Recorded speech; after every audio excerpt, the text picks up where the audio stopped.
Hello दोस्तों नमस्कार, मेरा नाम है सुदर्शन और आप देख रहे हैं टेक रांची 2.0। अगर आपने मेरे इस चैनल को सब्सक्राइब नहीं किया है तो सब्सक्राइब करें और बेल आइकन को प्रेस करें न्यू नोटिफिकेशंस तुरंत पाने के लिए। दोस्तों अगर आप डीएलएड, बीएड या फिर टेट पास किए हुए हैं और टीचर की नौकरी ढूंढ रहे हैं तो आपके लिए एक बहुत ही अच्छी खबर है। जी हाँ दोस्तों, कस्तूरबा गांधी बालिका विद्यालय में शिक्षक और कंप्यूटर ऑपरेटर की बहाली आ गई है। तो दोस्तों आज की वीडियो में हम बात करते हैं कस्तूरबा गांधी बालिका विद्यालय शिक्षक भर्ती 2025 के बारे में।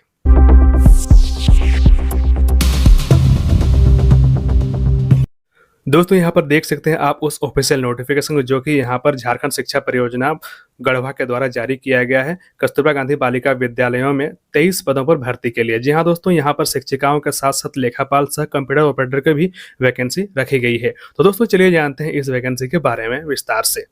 दोस्तों आपको मैं बता दूं, गढ़वा जिला के अंतर्गत टोटल 14 कस्तूरबा बालिका विद्यालयों का संचालन होता है, जिसमें यहाँ पर टोटल 23 शिक्षकों की भर्ती के लिए यहाँ पर ये वैकेंसी निकाली गई है। इसके लिए अगर आप फॉर्म को अप्लाई करना चाहते हैं तो आप 18 अगस्त 2025 तक ऑफलाइन तरीके से फॉर्म को अप्लाई कर सकते हैं। दोस्तों चलिए बात करते हैं यहाँ पर पदों के बारे में। तो सबसे पहले मैं आपको बता दूं, यहाँ पर ये सारे पद महिलाओं के लिए आरक्षित हैं, यानी इसको सिर्फ और सिर्फ महिलाएं ही भर सकती हैं। अगर आप पुरुष हैं तब आप इस फॉर्म को अप्लाई नहीं कर सकते हैं। तो सबसे पहले मैं आपको बता दूं यहाँ पर कौन से क्लास के लिए ये भर्ती यहाँ निकाली गई है। तो क्लास 6 से लेकर 8 तक के शिक्षिकाओं के लिए वैकेंसी निकाली गई है।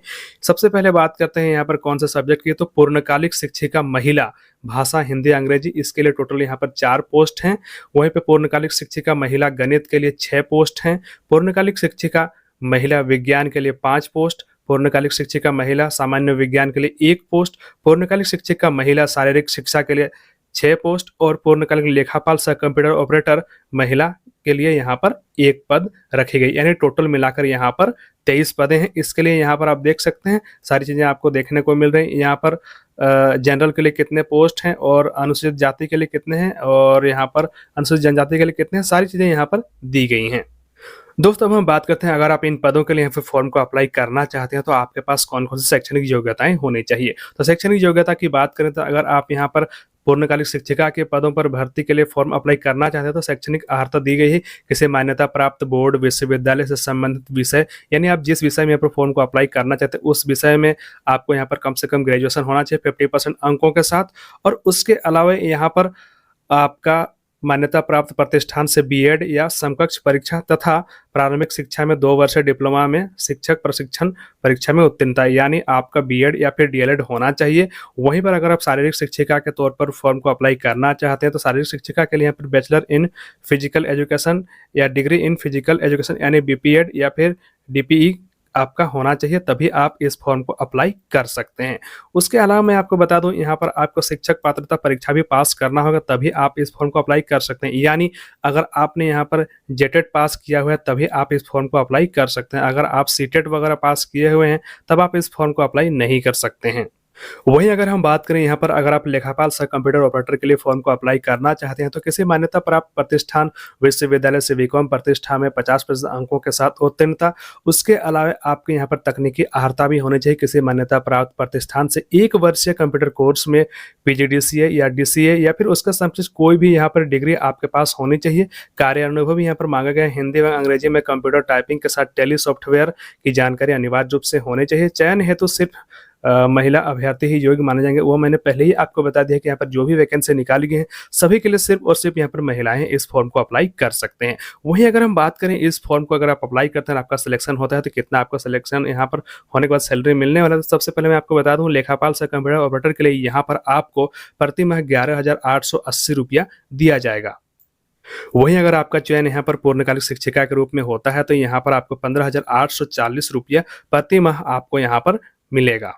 दोस्तों इस फॉर्म को भरने के लिए उम्र सीमा की बात करें तो न्यूनतम उम्र सीमा यहाँ पर 21 वर्ष रखी गई और अधिकतम 35 वर्ष। हालांकि यहाँ पर आपका कैटेगरी के अनुसार यहाँ पर आपको छूट भी मिलते हैं। अगर आप यहाँ पर जनरल ईडब्ल्यूएस BC1 BC2 है तो यहाँ पर मैक्सिमम आपकी उम्र 38 वर्ष तक हो सकती है। वहीं अगर आप ST SC कैंडिडेट हैं तो आपको यहाँ पर 40 वर्ष तक इस फॉर्म को भरने को मिलेगा। वहीं अगर आप PWD हैं यानी किसी भी तरह का दिव्यांगता है तब आपको 10 साल की छूट यहाँ पर मिलने वाली है। उम्र की गणना 1/8/2025 के आधार पर की जाएगी।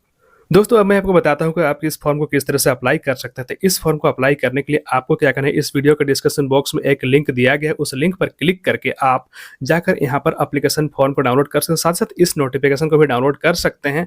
इसको डाउनलोड करने के बाद प्रिंट करके आपको उस फॉर्म को भरना है, साथ-साथ जो भी डॉक्यूमेंट्स यहाँ पर माँगे गए हैं, उन सभी डॉक्यूमेंट्स को आपको अटैच करना है और 18 अगस्त 2025 के संध्या 5 बजे तक जिला शिक्षा पदाधिकारी सह जिला कार्यक्रम पदाधिकारी झारखंड शिक्षा परियोजना गढ़वा विकास भवन बी समाहरणालय परिसर प्रथम तल गढ़वा पुराना भवन में आपको यहाँ पर इस एड्रेस में रजिस्टर्ड पोस्ट या फिर स्पीड पोस्ट के माध्यम से भेज देना है।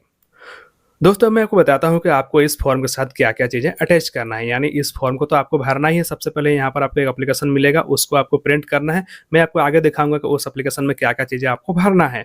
तो उस एप्लीकेशन को आपको प्रिंट करना है। फिर साथ-साथ यहाँ पर 23 गुना 10 सेंटीमीटर का एक आपका लिफाफा, यहाँ पर 2 लिफाफा होना चाहिए जिसमें आपका अपना पता लिखा हुआ रहेगा। साथ ही साथ आपके जितने भी शैक्षणिक या फिर प्रशैक्षणिक शिक्षता प्रमाण पत्र वगैरह की जो भी यहाँ पर आपका प्रमाण पत्र होगा, यानी आपका 10th का, 12th का, ग्रेजुएशन, बीएड, डीएलएड, जेटेट वगैरह का जो भी आपका डॉक्यूमेंट्स होगा, सबका यहाँ पर आपको इसमें अटैच करना होगा। साथ-साथ आपको अगर आप यहाँ पर कैटेगरी से हैं तो आपको जाति प्रमाण पत्र, उसके अलावा यहाँ पर आपका आवासीय प्रमाण पत्र भी आपको इसमें अटैच करना होगा। दोस्तों, यहाँ पर आप देख सकते हैं इस एप्लीकेशन फॉर्म को ही आपको यहाँ से प्रिंट आउट ले लेना है। उसके बाद इसी फॉर्म को आपको पूरी तरह से भरने के बाद जो भी डॉक्यूमेंट मैंने आपको बता दिया, उन डॉक्यूमेंट्स को यहाँ पर अटैच करना है और उसके बाद बताए गए एड्रेस पर आपको यहाँ पर स्पीड पोस्ट या फिर रजिस्टर्ड पोस्ट के माध्यम से सेंड कर देना है। तो चलिए मैं आपको बताता हूँ कि इस फॉर्म को आपको कैसे भरना है। सबसे पहले आपको क्या करना है, यहाँ पर पोस्ट अप्लाइड फॉर, यानी आप कौन से पोस्ट के लिए अप्लाई कर रहे हैं उसका नाम यहाँ पर देना है। यहाँ पर आपको रिसेंट आपका पासपोर्ट साइज फोटो चिपकाना है। नेम ऑफ एप्लीकेंट यहाँ पर आपको इंग्लिश में लिखना है, यहाँ पर देवनागरी लिपि में लिखा है और यहाँ पर फिर से आपको इंग्लिश के ब्लॉक लेटर में यानी बड़े अक्षरों में आपका नाम लिखना है।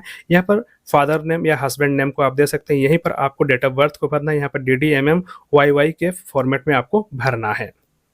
उसके बाद यहाँ पर आपको परमानेंट एड्रेस को फिलअप कर देना है। उसके बाद यहाँ पर पिन कोड, स्टेट, उसी तरह से यहाँ पर कॉरेस्पॉन्डेंस अगर आपका अलग है तो उसको भी यहाँ पर फिलअप कर देना है। अगर सेम है तो भी आपको यहाँ पर फिलअप कर देना है। यहाँ पर आपको सेक्स में फीमेल लिखना है, यहाँ पर फीमेल लिख देना। उसके बाद रिजर्वेशन कैटेगरी में आप ST SC BC1 BC2 या फिर अनरिजर्व जो भी है आपको यहाँ पर उसको लिख देना है। उसके बाद यहाँ पर किसी भी तरह के अगर आपका डिजेबिलिटी है तो उसको भी दे देना है। फिर यहाँ पर आपको कॉन्टैक्ट नंबर देना है, यानी एक मोबाइल नंबर देना है। फिर यहाँ पर आपको आपका ईमेल ID दे देना है। उसके बाद यहाँ पर आपको एजुकेशनल और अदर क्वालिफिकेशन जो भी है आपको यहाँ पर एक-एक करके दे देना है। सबसे पहले यहाँ पर आपको मैट्रिक का डिटेल्स को देना है, फिर इंटर के डिटेल्स को देना है। उसके बाद यहाँ पर ग्रेजुएशन का और उसके बाद DLED BEd जो भी आप किए हैं उन सभी का डिटेल्स को यहाँ पर देना है।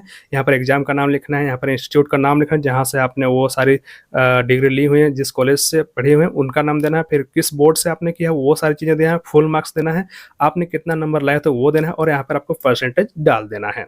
उसके अलावा यहाँ पर टीचर्स ट्रेनिंग का डिटेल्स देना है। अगर टीचर ट्रेनिंग वगैरह आप किए हुए हैं तो उसका भी डिटेल्स यहाँ पर दे सकते हैं। यानी अगर आप DLED BEd किए हैं तो उसका यहाँ पर आप डिटेल्स को फिलअप कर देंगे। उसके बाद यहाँ पर झारखंड टीचर एलिजिबिलिटी टेस्ट, अगर आप यहाँ पर जेटेट पास किए हुए, अगर क्या यहाँ पर आपको जेटेट पास करना ही होगा तभी आप इस फॉर्म को अप्लाई कर सकते हैं। तो यहाँ पर आपको जेटेट का डिटेल्स को डाल देना है। यहाँ पर जेटेट का कौन सा लेवल में आप शामिल हुए थे, उसके अलावा यहाँ पर आपका बोर्ड यूनिवर्सिटी का नाम को डालना है, फिर फुल मार्क्स और ऑप्टेंड मार्क्स को यहाँ पर डालना है। उसके बाद यहाँ पर आपको परसेंटेज को डाल देना है।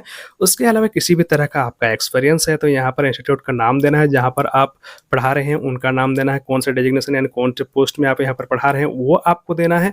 उसके अलावा यहाँ पर ड्यूरेशन देना है, कब से कब तक आप वहाँ पर पढ़ा रहे हैं, वो सारी चीज़ें यहाँ पर आपको डाल देना है। अगर आप यहाँ पर कंप्यूटर ऑपरेटर के तौर पर फॉर्म को अप्लाई कर रहे हैं तो यहाँ पर आपको डालना होगा कि आप हिंदी में कितना वर्ड पर मिनट टाइप कर सकते हैं, इंग्लिश में कितना वर्ड पर मिनट टाइप कर सकते हैं, कौन से इंस्टीट्यूट से आपने यहाँ पर टैली वगैरह किया है वो डालना है। उसके अलावा यहाँ पर आपने कौन से इंस्टीट्यूट से कंप्यूटर ट्रेनिंग वगैरह लिया है वो सारी चीज़ें आपको यहाँ पर फिलअप कर देना है। उसके बाद यहाँ पर आपको डेट और पैलेस को डालना है, फिर यहाँ पर आपको सिग्नेचर कर देना है। उसके बाद यहाँ पर आपको सारे जो भी एजुकेशन क्वालिफिकेशन के डिटेल्स हैं उन सभी के यहाँ पर सर्टिफिकेट को अटैच करना है और उसके बाद आपको स्पीड पोस्ट के माध्यम से या फिर रजिस्टर्ड पोस्ट के माध्यम से सेंड कर देना है। तो दोस्तों, इस नोटिफिकेशन का और एप्लीकेशन का लिंक मैं आपको वीडियो के डिस्क्रिप्शन बॉक्स में दे दूंगा, आप वहाँ से जाकर इसको डाउनलोड कर सकते हैं। तो दोस्तों, आज की वीडियो में मैंने आपको बताया कस्तूरबा गांधी बालिका विद्यालय शिक्षक भर्ती 2025 के बारे में। जी हाँ दोस्तों, यहाँ पर 23 पदों के लिए वैकेंसी निकाली गई है। इस फॉर्म को कैसे अप्लाई करना है, कौन से पद के लिए कितनी वैकेंसीज हैं, सारी चीज़ें मैंने आपको इस वीडियो में बता दिया है और इस PDF को भी आप डिस्क्रिप्शन बॉक्स में दिए गए लिंक के माध्यम से डाउनलोड कर सकते हैं। इसके अलावा आपका कोई भी क्वेश्चन रहता है तो आप मुझे कमेंट में पूछ सकते हैं या फिर आप मुझे इंस्टाग्राम पर भी मैसेज कर सकते हैं। मेरा आईडी है सुदर्शन7। और दोस्तों, अगर आपने अभी तक हमारे चैनल को सब्सक्राइब नहीं किया है तो सब्सक्राइब करें और अपने दोस्तों के साथ इस चैनल को शेयर भी कर दें। तो दोस्तों, मिलते हैं बहुत जल्दी एक नए वीडियो और नई जानकारी के साथ। तब तक के लिए नमस्कार।